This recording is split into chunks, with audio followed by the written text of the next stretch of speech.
On apprend qu'en étant des mauvais élèves, on s'élève dans des sous-sols depuis que le céleste nous délaisse. Nos choix sont nos faiblesses, c'est ce qu'ils disent. Peut-être pour ça qu'on termine toutes nos phrases par rest in peace. Sais-tu que pour être si riche, chacun d'entre eux a sacrifié ses... Salut Simia. Salut, Merci d'être venu, ça fait plaisir. Franchement, c'est tout plaisir pour moi. Donc Simia, tu as 24 ans. C'est ça, Ok. depuis peu.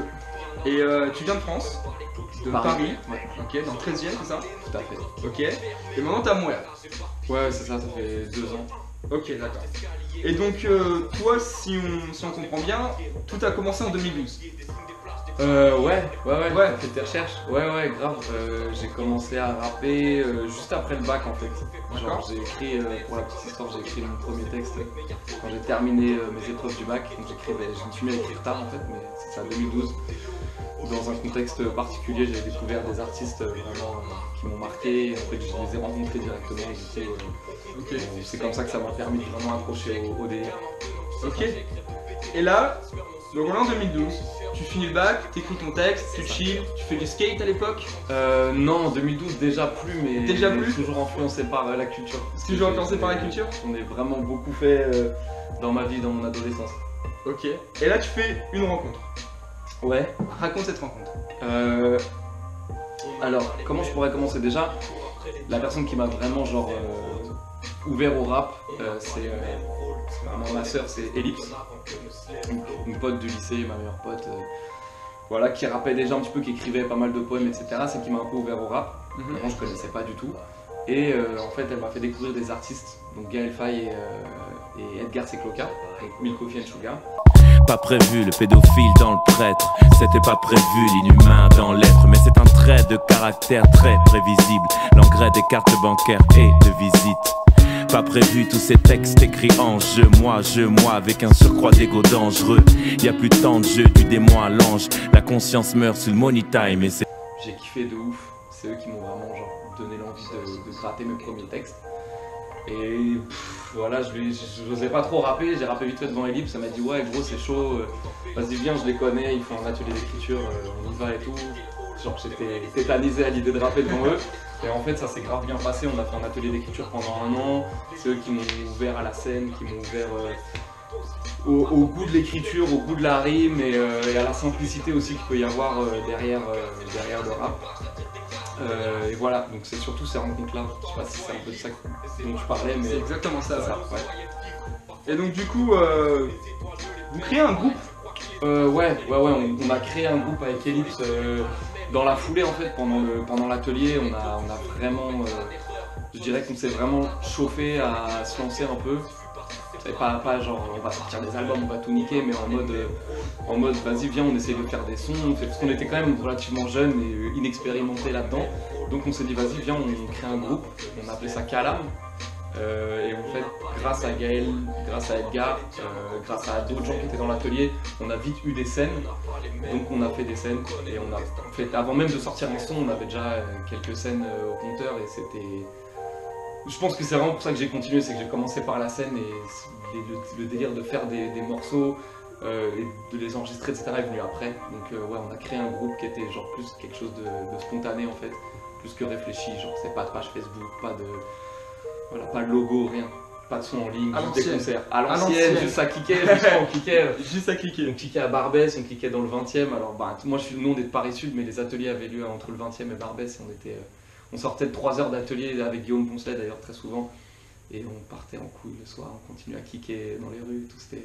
Et ça, ce genre de souvenir là, ce début là, est-ce Ouais. que c'est quelque chose que tu vas te rappeler Ouais, toute ta vie? Ça va être la c'est les base meilleurs- de... Ouais, c'est les meilleurs moments. C'est un peu comme une deuxième naissance, tu dirais? C'est un peu comme le deuxième, le Simia qui naît? Ouais, je dirais que c'est vraiment un truc...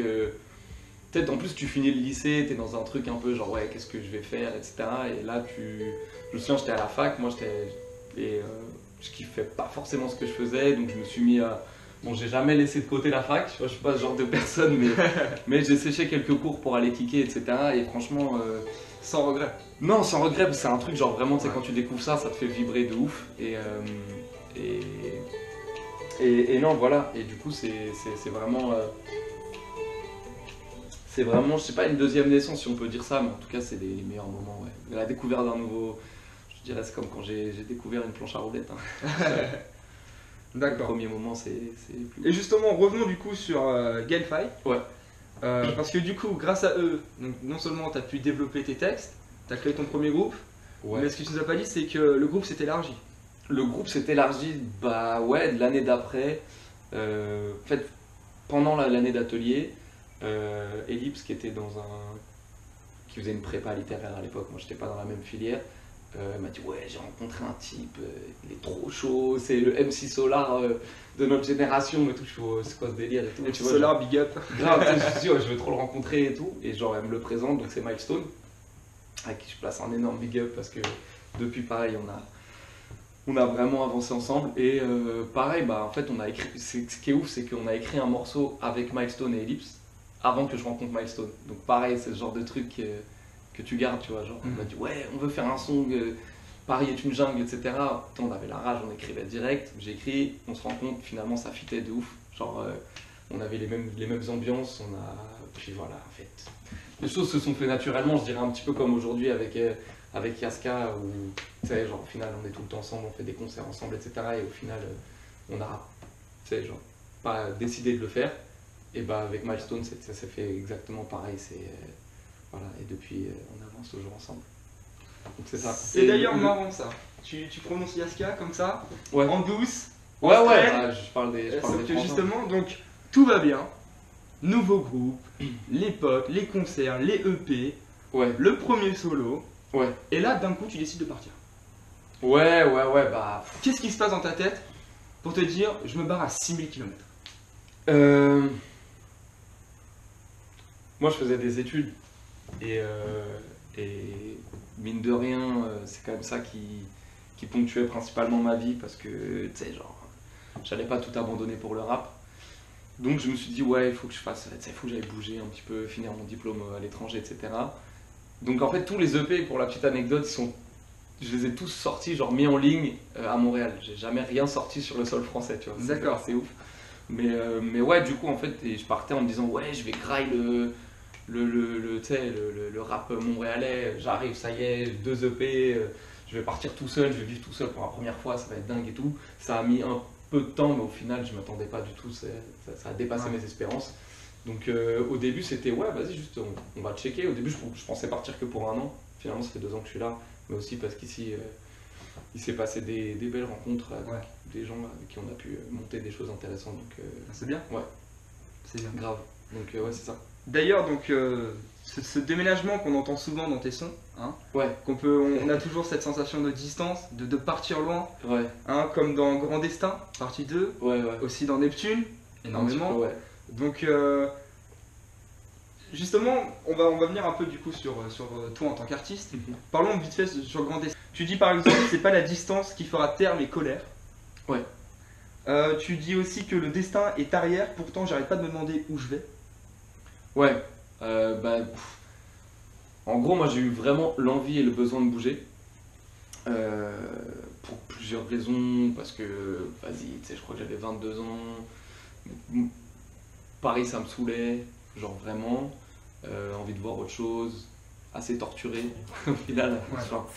Et Grand Destin, c'est un autre truc, c'est qu'en fait, je suis parti vraiment pour chercher autre chose. Ouais. Et tu te rends compte que quand tu dis c'est pas la distance qui fera taire mes colères, c'est que je pense pas que c'est la fuite qui gère les trucs. Genre si t'as des angoisses ou des choses qui te saoulent, bah faut les régler toi-même plutôt que de fuir. Donc voilà, mais c'est là-dessus. Besoin de partir, mais tu sais, partir ça arrange pas tout.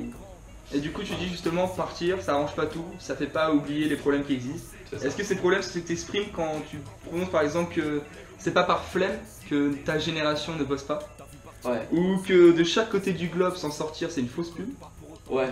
Ou encore qu'on oublie d'être quand on veut devenir? Ouais, c'est ça. Ouais, vas-y, c'est quoi les phrases que t'as dit? La première, c'était. La première c'est pas par c'est flemme pas que par ma flemme génération bosse plus. bosse plus. Ouais, franchement, bah moi en plus, je viens j'ai eu la chance de faire des études longtemps. J'ai des amis qui ont fait beaucoup d'études prestigieuses. Ils sont tous désenchantés et pas par flemme. On a les crocs, hein. On a les crocs dans tout. Pour bosser, pour relancer des projets, enfin, dans tous les cas, on est chaud, tu vois, on est chaud pour avancer. Je veux dire, personne n'a envie à 20 ans moi en tout cas dans mon entourage, personne n'a envie de se foutre dans un canapé et attendre la mort, tu vois. Donc c'est pas par flemme qu'on bosse plus, c'est juste tiens, on nous donne rien quoi. Donc et en plus de ça, on est vite désenchanté. Donc c'est pas par flemme qu'on bosse plus, bah, c'est dans le sens où voilà, on a des bâtons dans les roues quoi, à tous les niveaux. S'en sortir c'est une fausse pub de chaque côté du globe parce que bah vas-y, tu sais, je t'apprends rien, il y a des pays dans lesquels c'est la galère pour s'en sortir, genre, sinon il n'y aurait pas autant de gens qui se noient dans la Méditerranée, et à l'inverse, ils se noient dans la Méditerranée pour venir dans un pays où on va les refoutre en bas de l'échelle, genre vraiment. Donc ça c'est tombé, je te remets ça. Ah, c'est gentil.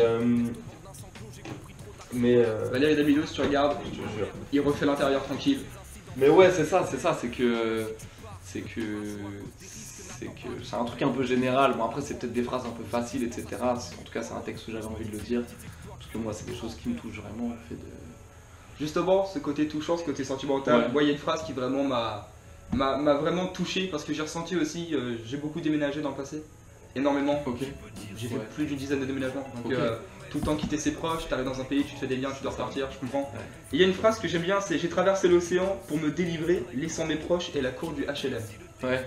Elle est bien cette phrase. Ouais. Tu veux détailler un peu plus ou... Bah, j'ai traversé l'océan parce que je suis venu à Montréal, donc océan Atlantique. Ouais, c'est ça, je voulais me délivrer de la routine de Paname, des trucs que je voyais tous les jours, alors laissant mes proches, bah ouais, c'est ça, tu sais, genre. Moi, je quitte des gens que j'aime, enfin, j'ai quitté des gens que j'aime beaucoup, que j'ai eu la chance de revoir, que je vais bientôt revoir parce que je rentre sur Paname bientôt, etc. Et la cour du HLM, c'est un peu pareil, tu vois, c'est un truc un peu général, genre, je vais pas te mentir, je viens pas des cités machin, mais je viens quand même d'un immeuble où il n'y a pas forcément que de la joie, que du kiff, et ça fait chier de voir des gens qui ont 20 piges, 18 piges ou 40 piges et qui foutent rien parce qu'il n'y a pas d'opportunité. Ouais. Et moi, en fait, je n'ai pas commencé à m'auto-flageller, mais c'est aussi parce que j'ai eu la chance de partir que parfois c'est cool de big up les gens, tu vois. Et c'est aussi ce côté du coup de ne pas avoir le contrôle sur ça, c'est le côté naturel, c'est le côté hors de main. Tu peux pas contrôler comme tu prononces et de toute façon au final l'essentiel tient sur 3 pages, le reste est dans le ciel. Ouais, c'est ça. Ouais, si tu veux écrire vraiment tous les trucs qui vont pas, les trucs que toi t'as envie de faire, les trucs... Bah, t'as pas besoin de faire 4-5 albums, hein. Tu l'écris en 3 pages. Après le reste c'est du kiff, c'est du machin. Le reste est dans le ciel, c'est un petit peu aussi pour dire que voilà, il y a un truc qu'on maîtrise pas. Toi tu peux essayer de faire ce que tu veux, il y a un truc qu'on maîtrise pas. Il y a aussi un truc qu'on aime bien ne pas maîtriser, je pense. Genre, j'aime l'idée de me dire que je vais tout faire pour maîtriser mon destin et ce qui va m'arriver, mais il y a forcément des trucs. Voilà, je te dis, mec, je voulais pas rester plus d'1 an ici. Au final, je suis resté 2 ans et j'ai vécu des trucs de malade que j'ai moyennement maîtrisé. Et tu te donnes un peu les moyens, mais il y a des trucs que t'attends pas. Donc, voilà. Justement, on va écouter cet extrait maintenant, Destin partie 2, c'est par Simia, et on va écouter justement tout ce côté quitter, etc. Ça, ouais. Je te rends le porte-monnaie, prends les idéaux avec. Je laisse décider l'aube depuis que les rêves cessent de guider nos affects. Je sais qu'il est tôt pour baisser les bras, mais c'est pas le destin qu'on invoque quand on doit laisser des traces. La prochaine fois le feu, mais ça fait 60 ans et l'on a soufflé sur chaque étincelle, quoi que t'en penses. Alors j'inverse les rôles, j'attends que l'avenir me demande de l'aide en lui répondant d'un geste d'épaule. On parle de paix quand le clock fume encore, je m'en révolte plus, les armistices sont posthumes. C'est pas par flemme que ma génération bosse plus. De chaque côté du globe, s'en sortir est une fausse pub. Là-bas les gosses tuent, ici on les désarme avant 10 ans. Alors on campe aux portes du succès verrouillé sur les joues. Des vagues de rêves rouillés s'échouent, nos rires deviennent des larmes.